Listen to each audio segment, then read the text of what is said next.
guys, Moro and Esposito here. We're providing you with a little Rewind Theater trailer commentary for the 2011 WonderCon footage for Green Lantern. This is great. They showed a lot more footage of Oa and, of course, the Green Lantern Corps. And this is really the first substantial amount of footage that fans have seen. And here you can see Mark Strong as Sinestro speaking to the rest of the Corps. Yeah, they really nailed the look with him. I mean, the pink skin, the kind of pointy ears, looks really cool. The mustache. Yeah, and there you had our first shots of Tomar-Re and Kilowog. I'm going to stop a little later because we get better shots of them. And here, of course, is Abensur, the Lantern, who ultimately gives his ring to Hal Jordan. Now I'm going to stop here because this is pretty much what sets the story in motion, if you will. Abensur, the greatest Green Lantern of them all, is attacked by a yellow entity, which we believe is Parallax. Correct, and you can see the yellow, you know, wound, I guess, right? Yeah, that penetrating the green armor. And we get a clear shot of Parallax here, which is pretty cool. It's not just the Galactus cloud that they used in the Fantastic Four movie. That's true, and he's really, really creepy. And that look, it kind of harkens forward to Hector Hammond, who we're going to see later on in the trailer. You can see Abensur blasting off to Earth in his escape. Now, this is where they tweak the origin story of Hal just a little bit. Here, Hal just happens to be looking out and catches Abensur's ship crash landing, and he runs to the wreckage. In the comics, he's in like a flight simulator pod and actually gets summoned by Abensur. Right. It's almost like they're sort of playing up the whole Destiny angle, or like you said earlier, playing up, you know, just planting it in reality. Exactly. I'm going to stop here for just 1 second. Boom. Abensur has 3 fingers and a thumb. I'm just going to point that out to you.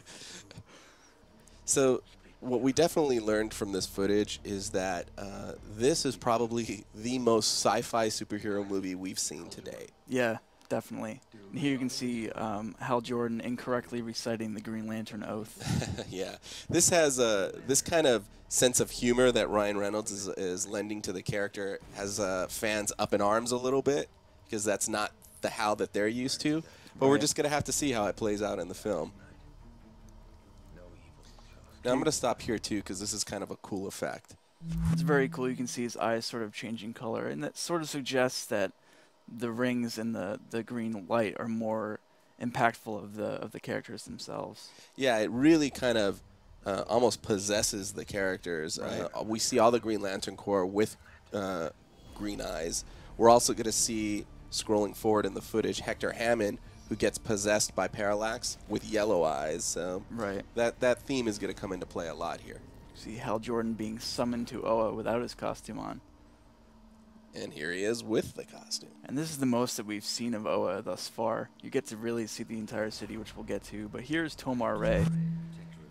And he's voiced here by Jeffrey Rush, which was probably one of the best kept secrets of the film, because they just announced his voice casting days before WonderCon, and then they show this footage, and they've already got audio of Jeffrey Rush. Right, and you can sort of see the green energy in their costumes flowing through it, which goes back to the whole eyes thing we were talking about earlier. Right, and I'm going to stop here because this is just a very clear kind of money shot of the main city on Oa. Yeah, you can see the citadel in the middle there with the green light sort of emanating from the core of the planet. It's very metropolitan, very true to the comics. It definitely looks like it's the center of a universe. There's a lot of like flying spaceships and floating levels, if you will. It's really, really There's cool. a lot going on. Does it look pretty similar to the Oa in the comics? For the most part, yeah. I mean, it looks like what I would imagine it to look like. And then we also see kind of other sides to the planet. This is kind of a barren area of the planet. I'm guessing that's Oa because it's got that big, what I think is maybe a central battery or something. Yeah.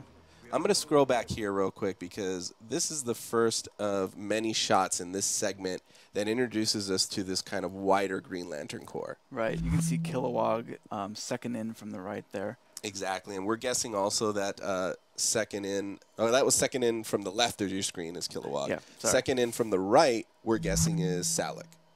I hope I'm saying his name right. If you guys identify any other Corps members, please leave it in the comments below. I'd love to hear your thoughts on these. Absolutely, there's tons here to choose from. So there is ooh, let's go back to that real quick. Who do you think the guy on the left is there?